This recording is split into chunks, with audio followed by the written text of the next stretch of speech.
Robot Shankar இவரை எல்லாருக்குமே தெரியும். சின்ன குழந்தைங்கள்லேருந்து வயசான வரைக்கும் அனைவருக்கும் இவரை பார்த்துருப்பாங்க. இவர் சின்ன திரையில் ஆரம்பித்து திரை உலகில் வெள்ளித்திரையில் வரைக்கும் வந்து அனைவரையும் சிரிக்க வச்ச ஒருத்தர் தான் இன்றைக்கி நம்ம எல்லாரையும் அழ வச்சுட்டு போயிட்டார். யார் இந்த ரோபோ சங்கர்? இவர் எங்கே பிறந்தார், எப்படி ஒரு வாழ்க்கை பயணத்தை தொடங்கினார் அப்படின்றத இந்த காணொலியில் முழுசாக பார்க்கலாம். நான் உங்கள் விஜே மொக்கப்பையன் மனோஜ். வாங்க வீடியோக்குள்ளே போகலாம்.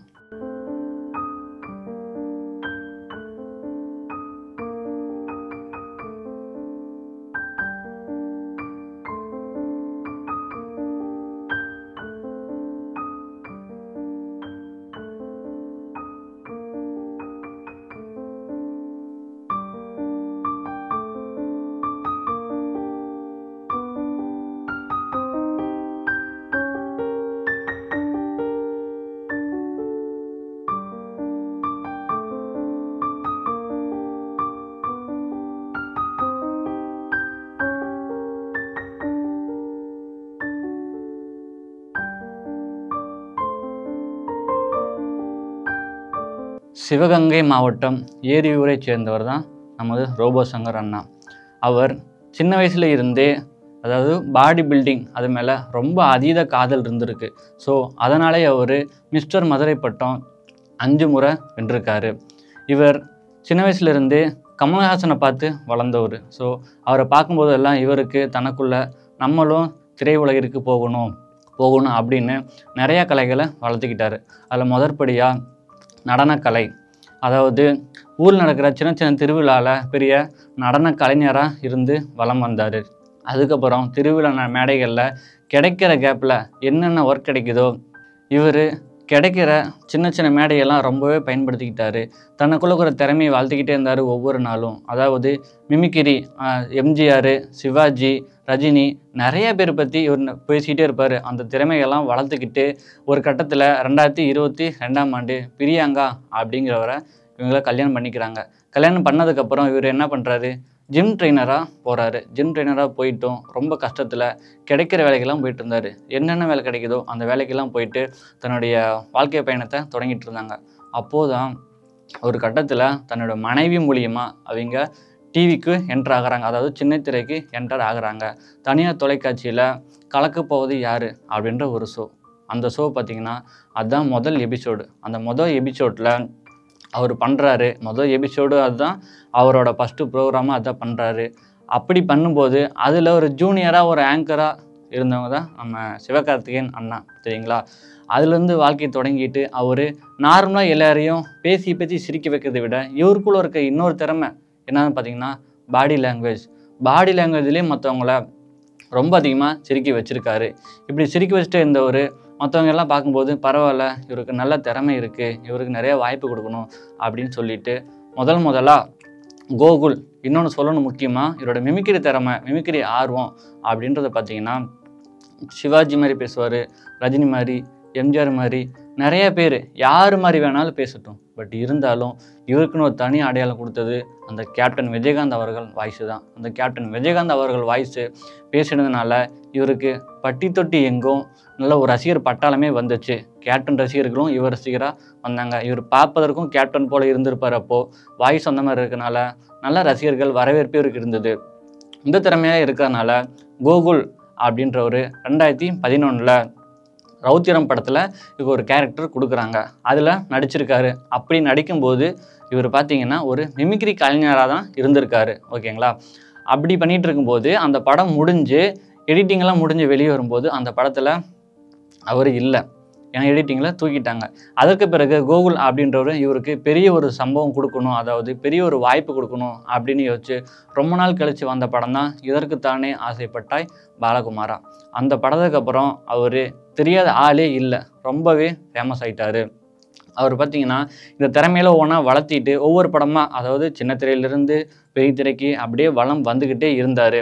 ஒரு கட்டத்தில் இவருக்கு உடம்பு சரியில்லாமல் போயிடுச்சு. நம்ம எல்லாருக்கும் தெரியும். 2023 அவருக்கு மஞ்சக்காமாலே வந்துருச்சு. அவர் அப்போ உடம்பு ரொம்பவே மெலிஞ்சு போயிருக்கும்.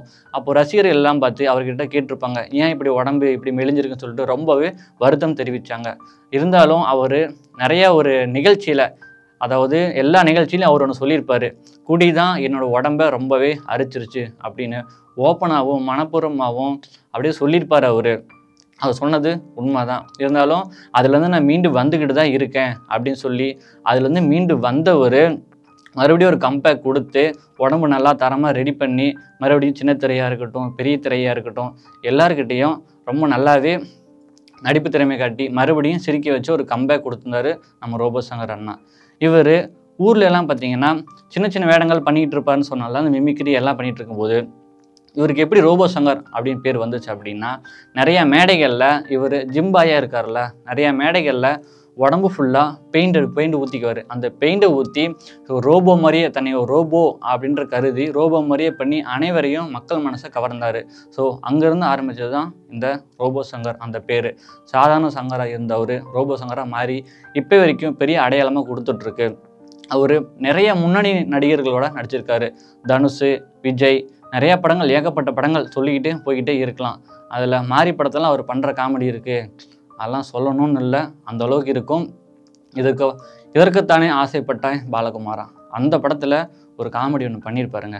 அதாவது அன்னைக்கு காலையில் 6 மணி இருக்கும், கோழி கொக்கரக்கோன்னு கூவுச்சு, அந்த காமெடி தான் அது. முன்னெல்லாம் பார்க்கும்போது நல்லா சிரிப்பு வரும், விழுந்து சிரிப்பாங்க எங்கள் அம்மாலாம். ஆனால் இப்போது அந்த சீனை பார்த்தா, அந்த காமெடியை பார்த்தா சிரிக்கிறதா அழுகிறதானே தெரியல. அந்த அளவுக்கு இப்போ திரை உலகமே ரொம்ப சோகத்தில் இருக்குது. ஏன்னா இறந்து போயிட்டார். ரீசெண்டாக பார்த்தீங்கன்னா படப்பிடிப்பில் இருக்கும்போது அவருக்கு நீர்ச்சத்து குறைபாட்டால் மயக்கம் அடைஞ்சிட்டார். மயக்கம் அடைஞ்ச உடனே சென்னையில் இருக்க பெருங்குடி அந்த சென்னையில் இருக்க பெருங்குடியில் ஹாஸ்பிட்டலில் போய் அவரை அட்மிட் பண்ணியிருக்காங்க. அங்கே அவருக்கு சுவாச குழாய் மற்றும் சிறுநீரக பிரச்சனை ஏற்படுறதுனால அவர் நம்ம எல்லாம் விட்டு பிரிஞ்சு போயிட்டார். நிறைய பேருக்கு நான் ஒன்று சொல்லிக்க விரும்புகிறேன். அது என்ன அப்படின்னு சொல்லி பார்த்தீங்கன்னா, குடி பழக்கம் ரொம்பவே இருக்குது. அதனால் குடிப்பழக்கம் யாருமே வச்சுக்க வேணாம். அதாவது குடிக்கு யாரும் அடிமையாக வேணாம், மதுவுக்கு அடிமையாக வேணாம். ஏன்னா இவர் இறந்தது பார்த்திங்கன்னா வெறும் 46 வயசு தான். இந்த வயசுலேயே இறந்து போயிருக்காரு. ஸோ இதுக்கெல்லாம் காரணம் அவரும் சொல்லியிருக்காரு. நம்ம ரோபோ சங்கர் அண்ணா ரீசெண்டாக கலந்துக்கிட்ட ஒரு ஃபங்க்ஷன், லாஸ்ட்டாக கலந்துக்கிட்ட ஒரு நிகழ்ச்சி என்னன்னா, இளையராஜா இருக்கார்ல, அவருடைய பாராட்டு விழா கலந்துருக்காரு. அதில் கலந்துக்கிட்டு திரு முதலமைச்சர் மு க ஸ்டாலின் அப்புறம் கமல்ஹாசன் 2 பேரையும் பார்த்து ஆசீர்வாதம் வாங்கிட்டார். இதுதான் கடைசியாக அவர் கலந்துக்கிட்ட நிகழ்ச்சி. இருந்தாலும் அவரோட பிரிவை யாருனாலையும் ஏற்றுக்க முடியாது. ரீசெண்டாக பார்த்திங்கன்னா வெறும் காமெடி நடிகர்கள் மற்றவங்களை சிரிக்க வைக்கிறவங்க தான் சீக்கிரமாக நம்மளை அலை வச்சுட்டு போயிடுறாங்க. அதாவது விவேக் சாராக இருக்கட்டும், மனோபாலா சாராக இருக்கட்டும், மயில்சாமியாக இருக்கட்டும், டெல்லி கணேஷ் சார், இப்போது நம்ம ரோபோ சங்கர் அண்ணா, அனைவரையும் சிரிக்க வைக்கும் காமெடி நடிகர்கள் தான் நம்மளை விட்டு பிரிஞ்சு போய்கிட்டே இருக்காங்க. இதனால் அவரோட பிரிவு யாராலையும் ஏற்றுக்க முடியாது. என்னால் மட்டும் இல்லை, திரையுலகில் யாராலையும் ஏற்றுக்க முடியாது. அவர் டிவி நிகழ்ச்சியில் பார்த்தீங்கன்னா கலக்கு போவது யார் அதில் தான் முதல்ல வந்தார். கலக்கு போவது யார், கிங் ஆஃப் காமெடி ஜூனியர், இதயத்தை திருடாதே, கண்ணான கண்ணே, கன்னித்தீவு, செம்பருத்தி, கலக்கு போவது யார் 3, ராஜா வீட்ல பார்ட்டி, இந்த மாதிரி. இது சின்ன திரையில் மட்டும்தான். இதுக்கப்புறம் பெரிய திரையில் ஏகப்பட்ட படங்கள், நிறைய படங்கள் நடிச்சிருக்காரு நம்ம ரோபோ சங்கர் அண்ணா. அது ஒவ்வொன்றா பார்த்துருவோம். 2007 தீபாவளி படத்தில் அதில் ஒரு சின்ன கேரக்டர் வருவார். அதில் ஆரம்பித்து தீபாவளி, ரௌத்திரம், இதற்குத்தானே ஆசைப்பட்டாய் பாலகுமாரா, யாருடா மகேஷ், வாயை மூடி பேசவும், கப்பல், டூரிங் டாக்கீஸ், ரொம்ப நல்லவண்டா நீ, மாரி, 3 வார்த்தை, புலி, மாயா, சாகசம், இப்படின்னு பல படங்கள் நடித்து ஒரு முன்னணி நட்சத்திரமாக ஒரு தமிழ் திரையுலகில் நமக்குன்னு ஒரு தனி அடையாளமாக இருந்த ரோபோ சங்கர் இவ்வளோ படம் பண்ணியிருக்காரு. இவர் நேற்று செப்டம்பர் 18ஆம் தேதி சென்னையில் இருக்க பெருங்குடியில் காலமாயிட்டார். இவரோட பிரிவு என்னால் மட்டும் இல்லை, திரை உலகில் யாருனாலும் ஏற்றுக்க முடியல. இதற்கு இரங்கல் தெரிவிக்க சின்ன திரையிலிருந்தும் வெள்ளித்திரையிலிருந்தும் நிறையா பிரபலங்கள் இரங்கல் தெரிவிச்சுட்டு இருக்காங்க. அவங்க குடும்பத்துக்கு என்னோடய வருத்தத்தை நான் ரொம்பவே தெரிவிச்சுக்கிறேன். இருந்தாலும் இந்த மாதிரி ஒரு ரோபோ சங்கர் அண்ணா மாதிரி இன்னொரு அண்ணா திருப்பி லைஃப்பில் வரவும் மாட்டாங்க, கிடைக்கவும் மாட்டாங்க. இருந்தாலும் நீங்கள் எங்கேயும் விட்டு போகல, நீங்கள் எங்கள் கூட தான் இருக்கீங்க அப்படின்ற ஒரு நம்பிக்கை எனக்கு இருக்குது. உங்கள் ப்ளஸ் எப்போவுமே எங்களுக்கு இருக்குது ரோபோ சங்கர் அண்ணா.